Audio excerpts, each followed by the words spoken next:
устод ба мо мегуфтед ки чӣ гуна бояд касбро интихоб намоед? медонед окоҷонам, ҳамон касбро интихоб кунед ки аз болои фанное ки мактаб мехондед ҳамон ба наздик бошад.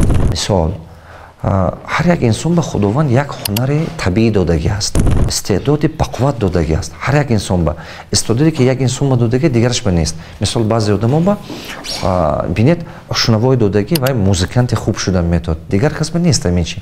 Ё баъзе одамо ба истеъдоди бақуввати математикӣ додагӣ ҳамин сифра нақс ҳисоб кардан метод, дигарон наметод ин кора кардан. Баъзе одамо ба худованд ҳамин хел додагӣ архитектори бақувват вай ҳамин хел наққошӣ кардан метод, проект кардан метод, дигар кас кардан наметод. ин чӣ гуфта гап?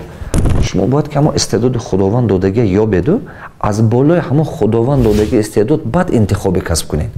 Шумо бояд гапи хешу табор, гапи калоно, гапи падару модар қатъи гирифта интихоби касб накунед. шумо бояд ҳамон касбро интихоб кунед ки аз рӯи истеъдоди худододагӣ ҳава инкишоф додан тавонад. баъд шумо одами бузург шудан метавонед. ин мана мисол, агар шумо дар мактаби миёна фанҳои математика вай нағз боша, шумо ба финансист шавед, банкир шавед. агар ки шумо мисол шумо ба забонҳо осон буд, мана мисол забони адабиёт, забони русӣ, забони англисӣ тарҷумон шавед, диктори телевизион шавед, дипломат шавед. агар ки шумо дида истудед ки шумо ана мисол гӯем шумо ба мо физически интеллект мегӯем, мисол тарбияи ҷисмонии шумо тавоно, мисол меҳнат ба шумо бақувват и так дале. ин мазмуне надорад ки дигар фанно ба шумо сустед. мумкин ки дигар фанно ба нисбати дигар фанно ин фанно осонтар бошад одам ба. значит шумо метавонед ки военный одам будан.